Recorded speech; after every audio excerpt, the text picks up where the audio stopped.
Welcome back to Chukitable Media.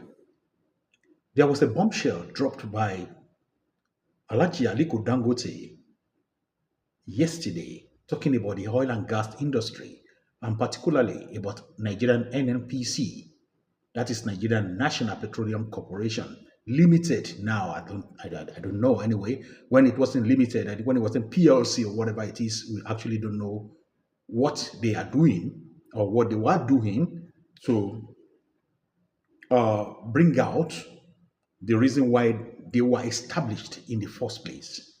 Talking about NMPC. So Aliko Dangote came out yesterday that NMPC will never be able to survive again. NMPC will never be able to make it or make profit anymore. So that is to say, the destiny of NMPC has been killed. You know what I mean? NMPC happens to be the major source of income for the government of Nigeria. At least they are in charge of oil and gas and anything that has to do with that in Nigeria. Now, Nigeria is a monolithic economy. As you know, we only depend on petrol. So if petrol and gas it's not going to make profit for the country anymore. So what is the point? So this was declared by Alhaji Aliko Dangote yesterday. And I want us to reason about it, and that's why I'm bringing this up to you, so that we can listen to the analysis and understand what actually happened in this sector. So, meaning that NNPC is dead. Who is the person that has the right to talk about NNPC if not Alhaji Aliko Dangote? He knows about it inside out. He's an insider as well. So he came out and he said it's fact. I don't know if he meant it or not, but definitely you cannot fault him that he doesn't know what he was saying. NNPC happens to, or Nigerian petroleum industry happens to be under one person, and that is the president of the country, which happens to be Alhaji Tinubu at this present time. I am not accusing him of anything, but I'm talking about, people that have been the minister of petroleum in Nigeria happens to be the president. So if corruption is so endemic in that department, in that organization, I mean, the president should know because he happens to be the leader or the minister of that corporation or that government entity. So government entity, we expected that one to make profit and satisfy the people, the reason why they were created in the first place, manage it. So if the management is not going on well, so we need to call the minister. Just for example, if the sport ministry or health ministry is not going on well, you call the minister. You disregard if the person is the president or not. I mean, so he is the leader of that place. So it's cause for concern, and that is why I'm bringing this up to us. You'll be surprised that this sector also are in other countries. For example, we're talking about Qatar, we're talking about Brazil, we talk about Malaysia, where they manage their own oil very well. We have Brazil oil, we have Petrobras, we have Malaysia, we have Petronas, we have Qatar Energy. All these companies are there making money and making profit for their people. So we wonder why this is not the same in Nigeria. Are we different? And what are we doing wrong? And that is why we need to talk about this. So those people managing this sector of the economy, what are they doing? Will they also manage their own personal business like this, the way they are managing this thing? When they have the opportunity to rule the country, when they are there, when they have the opportunity to become the head of that department, what is really going on? And what is the problem that is making these people not to be able to make profit for the country? And that makes the person, a single person that just established a refinery by himself, and which is Alhaji Dangote, to now declare this company non void. That means there's nothing like this anymore in Nigeria. I want to leave you here, and I will give you some proverbs in Yoruba that says and that is why what is of that is what Yoruba used to say. And there's another one I want to drop again. He said,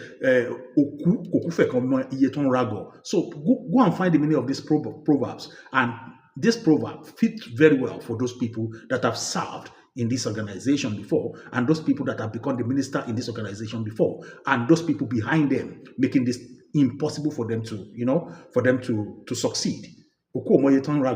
I want to know the initiative of it. If they have this chance, look at Dangote now. He wouldn't do his own. He wouldn't do that for himself because he knows what is at stake for him. So because this is what belongs to everybody, so we should just mismanage it. We're talking about gross mismanagement, and it's so sad that it's nothing like NNPC anymore, according to Alhaji Dangote, which I quite believe in it, because what is the benefit for the people?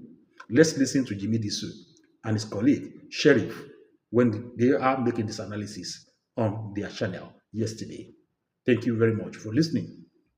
This is Chokitable Media. Don't forget to share, like, and subscribe, and God bless you as you do. See you at the end of the conversation. Bye-bye for now. NNPC refineries may never work again. Dangote. I don't think Aliko Dangote, I don't think it's from a prepared speech. I think he just said it off the cuff. Yeah. But the implications are far and wide.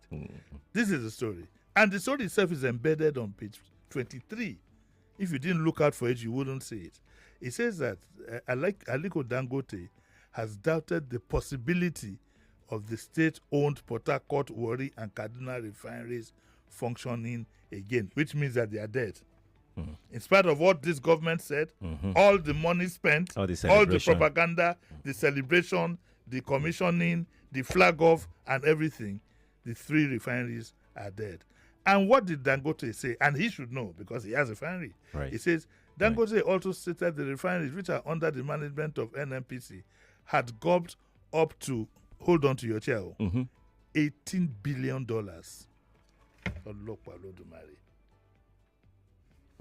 $18 billion, yet have refused to work. Dangote spoke on Thursday while hosting members of the Global CEO Africa from the Lagos Business School after a tour of the Dangote Petroleum Refinery in Lagos. According to Dangote, the 650,000 capacity Dangote refinery, which he built after the government of Yar'Adua aborted his acquisition of the government refineries, now has over 50% of his output dedicated to PMS, saying that even government refineries committed just 25% of their production to petrol. This is a very, very sad development. I'm surprised that the newspapers have not put it on front page. Which paper is this? Punch. That's Business Punch.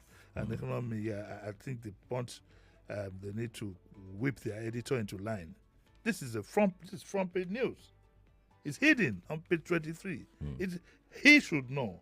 So we are saying that we have put $18 billion. 18 billion. We have put it in a container and thrown it down the ocean.